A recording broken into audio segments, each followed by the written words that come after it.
This podcast is sponsored by Adelaide. You've probably heard of Adelaide by now. This month, they announced a new product, Adelaide for Publishers. For the first time, publishers can leverage attention metrics to curate inventory, deliver attention insights, and drive higher CPMs. Join the Weather Company, NPR, Westwood One, Cumulus Media, and other leading publishers taking advantage of the attention economy's most popular metric, AU. Maybe one day Mark will convince me to sell guaranteed AU slots on Marketecture, but probably not. Check out adelaidemetrics.com/AFP for more information.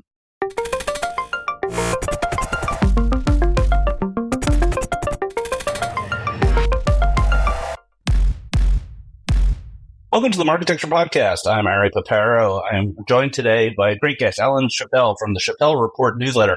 That is a newsletter focused on privacy, antitrust, legal issues as it relates to the advertising business. We're going to talk about the big news this week, which is the Google antitrust trial going on in Alexandria, Virginia. I am currently in a courtyard by Marriott in Virginia covering this, and I will do my best to give some perspective. So this week's vendor interview was really interesting. It was with Symmetry, which is a new company that was formed out of TrustX. So it's an SSP that's sort of a built-in clean room. So it's really interesting stuff. They use Akamai technology. It's Akamai's re-entry into the ad tech world. So I'd recommend listening to that. And a reminder, if you want daily updates, if that's enough content for you from the antitrust trial, you should subscribe to the Monopoly Report. It's a newsletter I'm writing every day from the hotel lobby with a drink in hand and doing my best to put some perspective on this incredibly complex issue. All right, let's go. So Alan Chappel and Eric Franchi, thank you both for being here. Thanks for having me, guys. Hey, great to see you. We've missed you in the New York area. So one of the questions I think that is on everyone's mind, Ari, is what's it been like for you down there? Like, what's the day in the life of Ari Paparo doing the Monopoly Report? It's bad. Let's just be clear about that. So, I went to school in DC. I like DC, but Alexandria, Virginia is not DC. It's a big corporate park with a lot of highways. The trick here, and this is the struggle of all the journalists covering this trial, is that there is a no food, no water, no electronics policy in the courtroom. And the days are long. They go from 9 to 6 p.m. And there are breaks. You can run out to the corporate office park and desperately try to find some water, but it's difficult. And it's also kind of far away, at least from my hotel or the Airbnbs that many of the journalists are staying at. So if you want to file a report midday or you want to send a tweet even midday, you have to sprint to wherever you've left your phone, try to say something interesting, and then sprint back. Meanwhile, you haven't had lunch and you're dehydrated. So it's a little bit intense among the reporting types. I think the lawyers are all staying in the Westin across the street, but that's not in the budget for us covering this thing. So it's like an endurance test. And then, of course, you have to file, 1,000 words at 6 p.m., that are interesting, which I guess is the fun part. Courtroom from 9 to 6, maybe a bio break, maybe a lunch break. How is your hand? Like, just from all the writing you have to do, I can't imagine the note taking after this many years of just click-clacking on a keyboard. Yeah, I mean, it is a lot of penmanship. My notes would not make sense to anybody else. I'd make little diagrams. I started doing courtroom sketches, and I was going to publish them, but they weren't very good. But I've done courtroom sketches of the various people involved. It's like, it's new, it's different, and I think it works better. There's some science that says that if you write things by hand, you remember them more, and I think that is definitely playing. I may make a switch. I may start taking notes by hand again instead of using the Notes app, because I'm sort of enjoying it, and it gives me a reference to look back on. We'll see. The whole thing is, I talked to my wife about that, and she was like, wow, this is an interesting experience for you to be doing this at, your age and not being a professional journalist and all those things. Yeah, it's kind of interesting. That's awesome. You should save the sketches and publish them at the end. They're really not very good. I'm already insulting people enough with my newsletter. I don't need to add graphic insults. So let's get into it. Let's talk about it. Alan, you're not here, but have you been following this pretty closely, right? I have. Of course, this is of huge interest to me from, it's on some level, it's kind of great that the ad tech world is really focused on the legal side. This sort of feels like Milhouse's moment to shine, as it were. And so I'm following this with all kinds of interest. But I would say, one of the things that I see kind of missing from a lot of this, there's this huge focus on like, it's wonderfully cathartic for people to be able to talk about the things publicly that they've all been sort of talking about in secret for the last 10 years, because in many respects, they're sort of afraid to raise these types of issues in a public forum for fear of reprisal. I feel like I've been one of the few people, and mostly focused on the privacy side of things, but I've been one of the few people who has been willing to speak out in a public or semi-public, like industry association room. And I've said things and looked around for supporters, and literally everybody is looking at their shoes. And you go, oh, okay, I'm kind of outnumbered here. So I just want to acknowledge that there's sort of a, part of what's going on here is like this catharsis of like, oh, yeah, this is exactly what's been going on. All the things that I've thought were true, suspected were true, seem to be coming true. That said, I might want to just encourage all of us to pump the brakes a little bit, because what you're going to see and what we started to see here is this parade of horribles. You've now got actual evidence of bad behavior, of wrongdoing, of morally bankrupt behavior. And so I don't even think that's an open question at this point. Well, hold on. Morally bankrupt. I think that's a bit strong for what's going on here. You think so? Okay. Okay. Well, we could debate that, but we were talking about morality here. There's a lot of sort of incremental decisions being made and shown in Google Docs that are, not exactly in their customers' interest, but I think it's a long way from morally bankrupt. Well, fair enough. But the larger point I'm making is, all that stuff can be true, and it could also be true that Google has not technically broken the law. Right, of course. I think that's sort of what I was trying to get at. Yeah, absolutely. Well, let's talk about that. But first, I'll just kind of give some color to what you're saying. So the witness testimony in a couple of cases has very much felt like sort of the victim of an abuser coming out and telling us what happened. In particular, I'd point out I think it's Tim Lowe, who was the head of revenue operations for Gannett, and Stephanie Laser, who was longtime head of programmatic for News Corp. And in both cases, they were customers of DFP and AdX, and they described how they wouldn't get what they want, they didn't get cooperation on things that were very reasonable, and how they couldn't switch. And they tried, and they thought about it. In Stephanie Laser's case, there was evidence presented that News Corp had a thing called Project Cinderella, which was the attempt to evaluate a move from DFP to Xander's ad server that ultimately failed and was not able to make the case because of the integration of AdX and Google Ads demand. But yeah, definitely there's a feeling of a bunch of people coming out and saying, this big bad company really treated me wrong. And it is a little cathartic, I think, for the whole industry to hear people come out and say that. All right, let's talk about what you just teed up, which is what is Google's case here? Assuming that the DOJ's evidence shows various abuses, which I think it's been pretty clear so far, there's some pretty strong abuses, and the evidence in some cases is quite strong. What's Google's case? I think their entire case right now is defining the market. Are they 20% of a larger digital or display advertising market? Or are we talking just the, kind of the publisher and ad serving and ad exchange market? And whoever wins that is going to be the one who prevails here. And by the way, prevailing in this particular case might be less important, because there's going to be appeals after appeals after appeals. And really all Google needs to find is some judge along the way in the appeals process who agrees with Google's definition of the market. And that's sort of why I'm a little bit in the pump the brakes mode, even though, again, I'm the first to say that I think Google is engaged in some questionable practices. Well, yeah. So the definition of the market is absolutely Google's top defense. And they're making points like this. They're showing in an exhibit in the courtroom a diagram of Facebook's website, so facebook.com, not the app. And they're showing ad slots on it that are rectangles. And they're asking witnesses, what website is this? And they're like, oh, it's Facebook. And like, what is that in that square? And like, oh, it's an ad. And it's like, how is this rectangular ad on a web page not display advertising? And then that's an interesting line of inquiry, because I'd ask the audience of this podcast as a mental exercise to explain to your mom why that's not display advertising, and everything that you do in your various ad servers and DSPs is display advertising.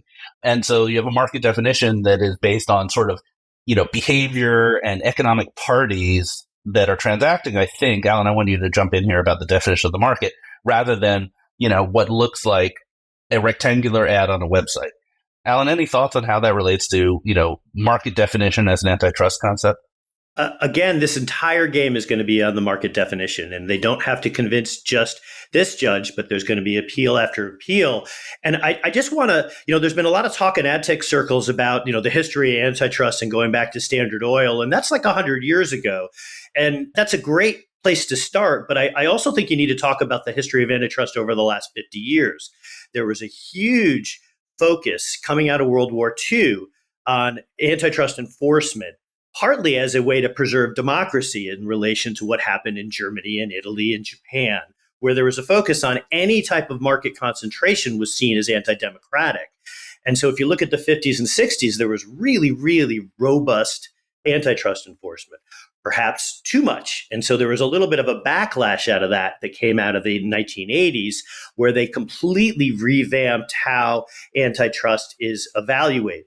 It's focused much more over the last 50 years on things like consumer welfare and did you raise prices, and less on market power and market concentration. And even how they define the market has changed pretty significantly into this arguing of experts and economic theories, et cetera, et cetera. And I won't go too much into the details on that, but I will just say that the prosecutors are up against 50 years of precedent. That's precedent that every judge along the way that's going to look at this is going to start with that perspective. So again, I would just encourage us all, we're going to see a parade of horribles over the next couple of months. But at the end of the day, number one, the person who's going to prevail is based on how the market is defined. And number two, this case could take 10 years to play out. The three of us may no longer be in the ad tech space. From your mouth to God's ears. So let me interrupt you here. So is there a standard definition for what a market is in antitrust?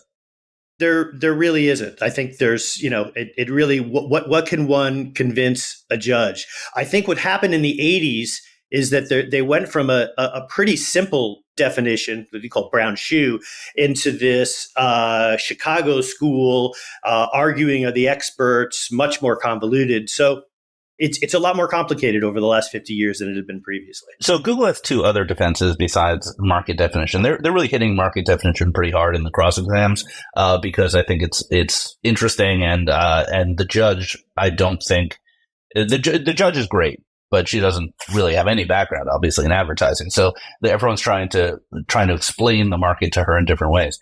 But the other two arguments that Google is making, we believe they're making, and were in their opening statements, were duty to deal, and the general argument that their actions were to the benefit of their customers. They had legitimate business reasons to take their actions. So let's talk about duty to deal for 1 second. So my understanding is that there's a bunch of precedents that say that you can't force a company to do business with other companies. They have a choice who they do business with. And so Google's argument is effectively that you can't make Google ads bid on other exchanges. You can't make the ad exchange work with other ad servers. And those ties are, choices that Google gets to make. Alan, any thoughts on that line of defense? Well, I think that those arguments are undermined pretty significantly by things like, first look and last look, where you're clearly sitting on both sides of a transaction, because you can't say you're serving both the advertiser and the publisher. So I think it's the argument sort of loses a lot of water because of those things. Yeah, I'd have to agree with you. I don't think the duty to deal arguments are going to hold up. The other argument, though, that they've had legitimate business reasons is interesting, because in many cases, as Google rolled out some of these features like Poirot was effectively when they let DV360 do bid shading. So it reduced the bids on various SSPs and more money went to AdX. Google has a pretty strong argument that it was good for advertisers to do that advertisers got better ROI and that it made sense. And I think that they're pushing that argument in various of the cross exams with various witnesses. But even that, isn't that also at the expense of the publishers? If the dollars went through AdX and paid full price, it's not. Or if it's at the expense of publishers that use other exchanges, then I don't think that matters. Yeah, fair point. Anyway, this is going to keep continuing. Let's talk about. So, Alan, you're on the record in this podcast that we shouldn't wait. It doesn't matter. It's going to take 10 years, but let's pretend it matters. Let's pretend something's going to happen here. I think there's things that complicate that type of analysis. And I went 10 years because I think that was IBM. I mean, IBM basically waited out various presidential administrations until the Reagan administration came, and then basically dismissed the whole thing. Well, let's put some perspective here. From what I know, and Alan, you may be able to correct me better. So this trial is on a rocket. The judge is known for being very fast. The trial may only take 4 weeks total. May take less. I mean, they're ahead of schedule already. And then talking to some lawyers in the courtroom, they said we could have a judgment as soon as Thanksgiving. So this judge is known for working very fast. She seems impatient. Let's just say that. Separately, we have the search trials remedy phase, which is scheduled for March of next year. So the DOJ did ask for a pretty slow remedy phase. I think people were a little surprised. And also, it adds some complexity if you have a new Department of Justice, depending on which way the election runs. And then finally, in April of next year, you have a total repeat of this case in the Texas case. There's a bunch of lawyers from Texas in the courtroom who are kind of taking notes and refining their case. And they're adjudicating a pretty similar set of complaints, but even more because I believe they have a consumer harm claim that is not in this. So there's a lot more litigation happen. The Monopoly Report will happily have a lot of content for the foreseeable future. Did I miss anything interesting, Alan? I know there's a million other cases. Yeah. So that's a great overview. I would add Europe. And I would add the UK. I mean, we still haven't seen the last of the Competition and Markets Authority with respect to the privacy sandbox. And so that complicates my whole, this is going to take 10 years type of analysis, because there's so many cases moving forward from so many different places that ultimately I think there's going to be a negotiation here. Now, I think had Google been able to deprecate cookies a year ago, I think that they were fully prepared to just spin off the network business into its own thing, and sort of that would be the end of it. It seems to me that the Justice Department wants more than that, and so that's really going to ultimately be the negotiation. So we'll see. But I think the one thing I will say is, if you want to know or you want specific evidence as to why behavioral remedies are just not going to work here, just go back and what's going on in the UK with respect to the privacy sandbox, where they had a monitoring trustee and a whole bunch of things that Google had agreed to. I don't think behavioral remedies should even be on the table here. You just said that you think the spinoff's not enough. The spinoff I think of as a nuclear bomb here. You don't think that if Google said to DOJ, we want to plea, we want to spin out DFP and AdX, they wouldn't take that? I'm not sure at this point. What would they want? Like $1 trillion fine or something? I think they'd want a huge fine, a spin-off of Android and/or the Chrome browser could be on the table. That was leaked regarding the search case, but those subjects, the word Chrome hasn't shown up in court yet, and neither has Android. That has been totally off the evidence. But I guess right. But my point is that all of this stuff is sort of interrelated, and there's a broader negotiation that I think that's going to take place. Yeah. I guess one interesting point, it's a really random data point, but Richard Kramer, who's an analyst in the UK, he's on the record as saying he thinks that DV360 will go in scope as a spin out, even though it hasn't been requested in this case. I'm not a believer, but it's just another perspective. Not to jump into the news of the week, but Jeff Green, he posited that he believes that the exchange and the sell side business, including all the ad serving tools, are what's kind of on the table for possible spin out. What do you guys think about that? I think DFP is dead to rights. I think the monopoly case against DFP has been hit so hard. I cannot imagine the judge not saying DFP is a monopoly. I don't know what the remedy will be, but I would put money on DFP to being declared a monopoly as part of the judgment. Alan? I would agree with that, but this is where I would rely more on your smarts in terms of the ad tech plumbing, but like, how do you really pull DFP out? It's easy. Just pull it out. It's easy. Yeah. It is easy. DFP is the least connected to everything else. The only question is whether AdSense goes with it. Well, this AdX, AdSense, DFP are all basically the same product. So let's assume that whole thing goes out. Google is prohibited from putting the tag on the page with publishers. Let's just put it that way. And all tags on page go with this entity. There are definitely things that would break. I mean, there's a Google Analytics integration. They use the same cookie as the other things, but cookies don't matter anymore. But it is doable. I have a hard time listening to the argument that it's not doable. You know, what's interesting. So this judge, it's a bench trial. There's no jury. So what the judge says is super important. And, she chimes in every once in a while. She's definitely mostly on keeping the lawyers in check. But when she has a question, it really opens your eyes as to the way she's thinking. And yesterday, sort of almost apropos of nothing, I think Jed from the Trade Desk was testifying about scale and how data scale really mattered. And she said, with regard to this trial, if we blow up this whole thing and spin it out or whatever, won't that be bad for advertisers because they'll have less scale? And like everyone in the court, scratched their head and said, that's an interesting comment for her to make. What was Jed's response? He basically said, yeah, maybe. He didn't really give a strong answer on that for obvious reasons. So, okay, let's call it. We've been talking about antitrust for a while. Probably people want to kill themselves after this conversation. It's fine. I get it. I do too. Let's take a quick break. Come back for news of the week. This podcast is brought to you by Freewheel's buy-side technology, Beeswax. I know a little something about Beeswax. I used to be the CEO. You may know Beeswax as the industry's only bidder-as-a-service with customizable, transparent, and controllable buy-side tech. But it's evolved to be so much more. Beeswax creates a direct connection between advertisers and Freewheel's premium publisher supply that enables performance-driven CTV buying. Beeswax's tools are designed to connect linear and digital TV and create scale in a world with increasing third-party identifiers, so you can easily navigate the complete video ecosystem. To learn more, go to freewheel.com/beeswax/pod. That's freewheel.com/beeswax/pod. On the docket today, from a non-antitrust trial perspective, we got some actually very interesting communications out of Snap.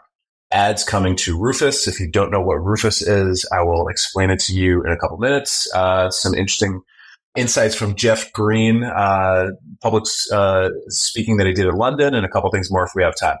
We'll get into it from the top here. So last week, Evan Spiegel, who is the founder and CEO of Snap, he posted a fairly epic public statement on where Snap is going on the Snap site. We'll link to it in the newsletter. I actually missed it last week. Reed Jackson, who is kind of one of the smarter folks on ad tech Twitter, posted this. And I'll just I'll hit a couple points here, and I think it's an interesting discussion point. So first thing is, Snap's been out there for a while, and they've recently reversed their 2 years of declining revenue. It's now a $5 billion biz with 400 million daily active users and roughly double that in total users, and generating positive free cash flow. For context, even though it sounds like a big business, ByteDance is a $40 billion business. Meta is a $140 billion business. Their share prices lagged. And, what Evan posited was that their share prices lagged because their revenue has lagged, largely because they've been focused on upper funnel brands, which for Snap has been a declining business year over year. And, he also basically said that the Snap ad format, i.e. vertical video, is geared towards upper funnel advertising. It's just a good, nice video ad format. So what Evan said they plan to do is actually invest in tools and formats to serve lower funnel brands and SMBs. So they plan to build some automation tools, some ML investments to increase, number one, their ability to drive lower funnel results. And then number two, some automation tools to bring on SMBs, which are, the big advertisers for Google and Meta. I think the thing that's interesting here is something that he mentioned from a format perspective. So if we believe that vertical video, number one, is an upper funnel format, number two, has largely been commoditized by the competitive set, he said that their future is going to be in new formats. So the first is a sponsored snap, which is basically a native ad in the snap feed. You won't get a push notification. It'll just be another snap, this time from a brand. And the other thing is promoted places on Snap Maps. I don't know if you guys use Snap or use Snap Maps, but I have a couple of teenagers in my house and they spend a lot of time on Snap Maps just trying to figure out where their friends are and broadcasting or not broadcasting their location. So he's talking about some sort of, basically like geo product for restaurants or locations on Snap Maps. So there's a lot there. What do you guys think? Do you guys think this pivot into new formats and lower funnel and targeting SMBs is going to help reverse course for Snap? I think the story on Snap's monetization is that they get to where their competitors are, but like 2 years too late. They have been fighting this move to direct response for years, and they believe that their brand is premium, that they have these teenagers. It's a great opportunity for upper funnel. It's definitely very sexy to be able to reach, young consumers with video, but it hasn't really worked. It hasn't executed at scale, while competitors like Facebook and TikTok are invest in algorithms and data and self-serve and all of those things. And this was particularly pronounced after ATT kind of blew up the mobile advertising market, that Facebook came back much faster than everybody else, and Snap lagged quite a bit for the introduction of ML features and other things like that. So I think what they're announcing is kind of obvious and should have been launched about 18 months ago, ideally, before they missed the last 4 earnings reports.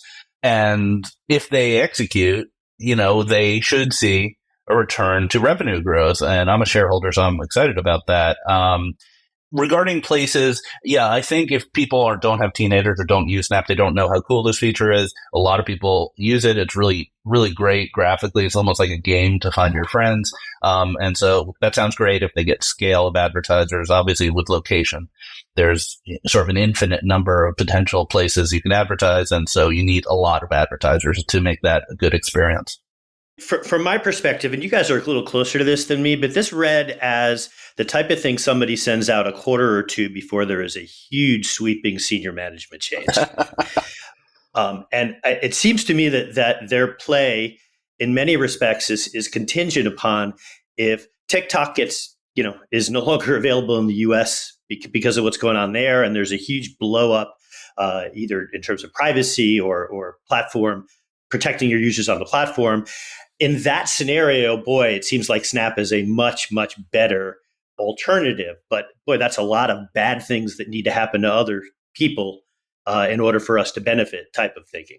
That's an interesting point. Where do you, given you focus on a lot of this stuff in terms of antitrust and the legal side, Alan, where do you peg the whole TikTok situation as of now? Because we haven't talked about it in a couple months here on the pod. Oh yeah, we may even want a special pod on this, but I would say go on. No, but right now, I think that the DOJ is going to lose this case. The government is overplaying the national security card, which I think might have worked 20 to 25 years ago for obvious reasons, but there hasn't been any actual evidence of what they're claiming. There's innuendo, there's a little bit of smoke here or there. So I think that the government is ultimately going to lose this. And then on top of that, there's a whole bunch of political consideration because the Harris administration really, really does not want to be seen as the entity that destroys TikTok, a month before the U.S. elections. And so I think there's going to be a deal made there. But this needs to the government needs to officially lose this case, and boy, all signs are that they're gonna. Although we're about 4 days away from the next trial date, right? Well, yeah, no, Alan, can you just clarify for our listeners? So a law was passed saying that the president has the right to ban TikTok, and now there's a case already that's running. Can you give us some really fast details? Where's it running? So, what's the status? Congress came up with this law that said, TikTok is bad. They're bad for national security. They've got 2 choices. So it's not technically a ban because they can divest themselves, which is, of course, easier said than done and near impossible in the 9 months that they were given to divest. So they can either divest themselves or they're effectively banned. So TikTok has said, whoa, whoa, whoa, this is what they call a bill of attainder. You can't just write something up because you don't like us and say we're going to ban you. That's not how things work in the good old US of A. So what's the court case right now, though? That's where TikTok has pushed back on a whole bunch of First Amendment grounds, and the Justice Department is now a little bit on their heels because they're defending something that I just don't think, from a legal standpoint, is super defensible. Okay, interesting. So, what's going to happen now? Oh, I think there's going to be a deal. I think you'll see a deal. They might just kick the can until the end, till after the election, but I think sometime in Q1 there's going to be a deal which allows TikTok to remain. They claim that there's special enhanced oversight, et cetera, but I don't see a world where TikTok goes away. Makes sense. All right, cool. That was a good departure. Get back on track. Have either of you guys heard of Rufus? I have, but only a little bit. Yep. So I'll again, we're not a video pod, so you viewers can't see this. This is the Amazon shopping app. So the first thing is there's a full page promotion for a football game just in the middle of the app, and then down in the corner there's a little thing here on the right hand side where it looks like a little footprint. That's Rufus. Rufus is Amazon's Gen AI search engine. Basically, it's a chatbot or an agent. These are now becoming somewhat interchangeable that will answer your questions around products. I played with it. It's very cool. So just do a search for any type of product. You don't even need to have a product in mind. What it will do is incorporate some of your recent shopping transactions that you maybe haven't completed into suggested questions. And then it creates a dialogue. And, it's actually a very helpful shopping experience where they'll pull in user feedback and other ideas, everything like that. So anyway, Lauren Johnson, who has been incredible recently at Adweek, she got the scoop that Amazon is planning to add sponsored ads to it. So it's a really neat idea. You can imagine there's a lot of flexibility here, suggested products and upsells and all sorts of stuff. I think, similar to a lot of products, you're going to need to see this scale. So I would likely anticipate Amazon putting some, heavy sponsorships and promotions into this. But if you play with the product, this seems like a no-brainer revenue driver for Amazon.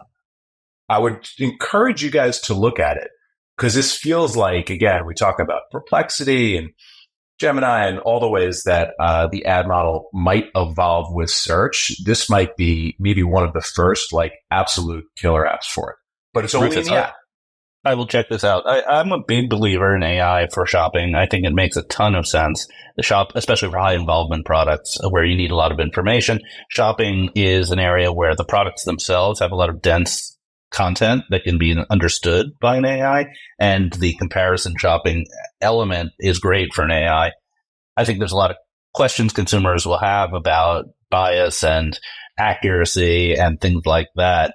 But I think it's definitely going to be an important part of our conversation. I saw a presentation at Ramp Up last year from Jeremy Ouyang. I think I may have discussed this on the pod previously. Jeremy is a AI expert, former, I think, Forrester analyst.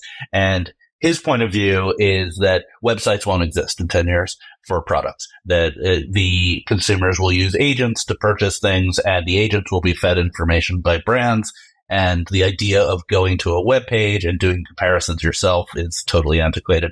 And even if he's not accurate by time, it's a really interesting way to think about the future of commerce and advertising. So the thing that I would like to know a little bit more about this is, does it work when the user is logged in, or is the login relationship sort of independent of that? And then that gets me to the second question, which is, what's powering the AI model? Is that just aggregated data across Amazon, or is it individual user data? And how is that, sort of negotiated? Just thinking about putting my privacy hat on. Yeah, let's talk about that. So right now it's only available in the Amazon app, which means you are logged in. So that's answer to question number one. Answer to question number two is you're logged in. And like I said, the first thing I saw when I opened the app was, hey, do you want to continue looking at this purchase? I think your wife was, or my wife was looking at, previously. It was some random product like a Yeti cooler. So my sense is it's being trained on both the user data and then aggregate data. So based on that, Alan, what do you think? Well, I'll just say this. I mean, there's been a lot of focus on, from a social platform standpoint about using individual user data. But from at least the Europeans seem completely up in arms about this and saying, you can't take individual user data and use that to create these LLM models. And so I'm just curious if that mindset will eventually make its way to Amazon user data. I know that social platforms and e-commerce are not exactly the same thing, but they're similar enough that it sort of begs the question, should we be thinking about it from that perspective? Yeah, it's a good question. I mean, gosh, like I can only give my personal perspective, which is if the thesis that the future of shopping is going to be products that, you didn't even know that you were looking for, they're going to be brought to you via agents and chatbots, I would expect the best consumer experience is going to need to have some element of consumer data. I would agree. And I'm not saying that there's a right or wrong here. I'm saying that there's sort of, this is the stuff that's going to need to be negotiated and really thought through over the next, years or so. Okay, cool. We'll move on. Jeff Green, founder and CEO at Trade Desk, the $50 billion juggernaut, was at ATS London, which is an ad tech conference annually in London. Sounds like it was a great event. Couple of notes from his talk. We covered it previously. He's predicted that if Google is ruled a monopoly, a spin-off AdX and maybe the publisher business. We talked about that previously. The other thing that I think was interesting was a couple of weeks ago, or maybe it was last week, there was a scoop that we talked about, which was Trade Desk is looking to get into television, CTV, by developing either their own consumer-facing operating system or forking Android or having something more close to the actual consumer experience. And Jeff Green denied those reports. Seems like he denied the rumors of building a TV OS. But, and again, I'm going off of, reporting that was done via Digiday. We weren't in the room. So check me if I'm wrong, Internet. He did say they're focused on infrastructure and shortening the supply chain. So if we go back to your analysis, Ari, which was, around what are the things they can do here? One of the things you said was maybe there is some sort of CTV ads SDK. And they're not necessarily, kind of in this consumer experience. That seems to point to the direction that you were painting. It does. And there's a precedent here. If you go back many years to MoPub, early in the building of the in-app ecosystem, MoPub put out a open source SDK that became very, very popular because developers were able to inspect it and improve it and things like that. And that enabled MoPub to get a lot of inventory. And so I could see something like that. I will say they're up to something. There is no doubt there's smoke here. I will say I have personally seen a copy of the contract they're sending out to channels. I was not allowed to keep a copy. I'm not allowed to report on it because it only came from one source. But I've seen it, and I know the code name for the project, but I'm also not allowed to say that because the source was worried that it might be a code name specific to them and it would reveal who they were. So I'm working with some facts here. I'd like to get more facts so I could really report on it. So if anyone listening here works at a sort of a fast channel, SVOD, and wants to very confidentially tell me the code name of the project, and if it matches, I will reveal it on this pod. Jeez. I'm picturing you looking over someone's shoulder at their iPad or their laptop or their phone. It's someone showing me their iPad or phone, but then quickly removing it from my view before I give any details.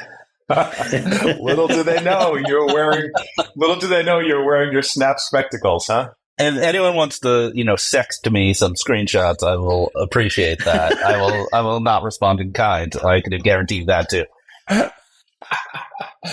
right, maybe we'll cover one or two things more and call it a day. So, Ari, you put this one in the notes. X has a new head of marketing that is a former CMO. The former CMO of Hyundai Motor America, who, by the way, has been on a tear as an automaker the past few years. She is now the new head of marketing at X. Yeah, I think X is a company that's under a microscope, and it's interesting when folks who come from the ad business decide to throw their hat in the ring with Linda and her team. Hyundai has been on the wrong side of some X activities. I think they don't advertise on X. They paused. Yeah. So that's interesting. I think it's interesting they didn't give this person the CMO title. That might just be a cultural issue. We don't know. I don't want to speculate because I don't know this person personally. If any company needs some new marketing, it's X. I mean, people don't even know the company name. We just called it X, which is unusual. Everyone still calls it Twitter. So she has her work cut out for her. Let's just say that. I wonder if, again, there's a head of marketing title here.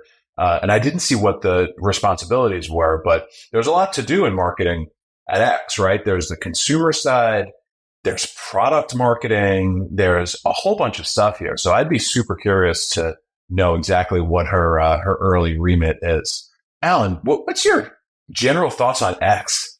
I think it's going to take a little while to get there, but there's some really odd things going on with the algorithm there, which would where the mind goes is that this at this point is more about pushing whatever narrative Elon Musk wants out into the world and less about actually making money. And in that light, that's a really difficult gig to take if your job is to generate revenue or to market that platform, because I'm not sure that even folks who work there have a full grasp of what Elon is really trying to do with that. Yeah, I'm an X Power user. I use it all the time. I'd love to go off, but I can't. And the For You page, usually, most days, is just racist garbage. And then one day out of nowhere, it was all naked people, naked women. And I swear I didn't do anything. I wasn't searching. It was not a signal that I gave it. But suddenly there was it wasn't, porn, but it was like definitely not safe for work out of nowhere. And then it all disappeared. The next day went back to racism. So I do think they have quite a hill to climb here. Yeah, and just looking at this from a privacy perspective, I mean, there's a lot more focus over the last few years on like what's the impact of the algorithm here, and I just think there's some really odd things going on there that different regulators are starting to look at.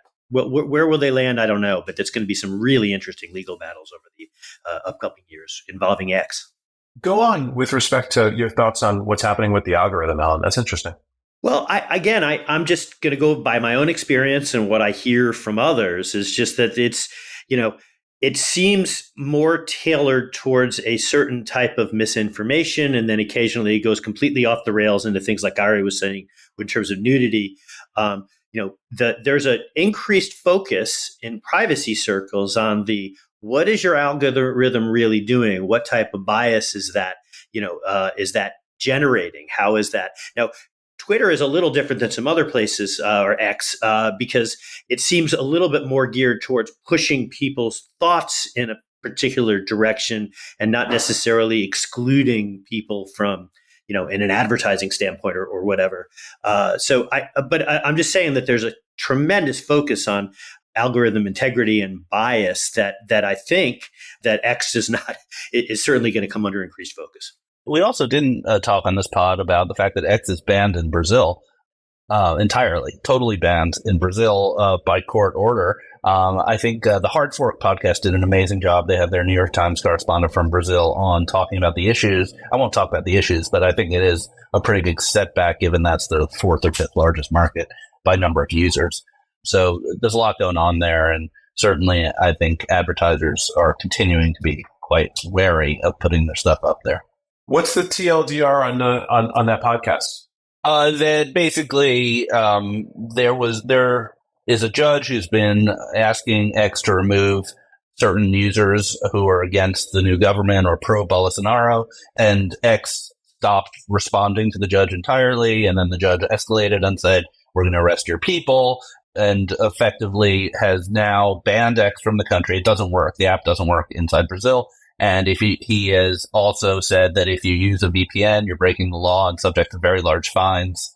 And now the judge has also frozen the assets of Starlink, which is interesting because it's a separate company. And it's becoming, quite a diplomatic issue, I think. And we'll see how it ends up. I'm not going to weigh in on the free speech versus not thing. It is what it is. Wow. There's a lot there. That's heavy stuff. Why don't we call it a day? All right. I got to get back to the court. This was a great conversation. Alan, thank you so much for being here. Alan Chappel from the Chappel newsletter. Alan, can you just subscribe, or is it cost a $10,000 a month or something like that? It's priced like a Forrester or Gardner type report. It goes about 20 to 30 pages of pretty significant detail on all the types of things I'm talking about here. All right, but it's worth it. So get your expense account out. Alan, thanks for being here. Eric, it's been a pleasure. Thank you, guys. This has Thanks been for awesome. having me, guys. Thank you for subscribing to Marketecture. New interviews are added every week at marketecture.tv and your favorite podcasting app.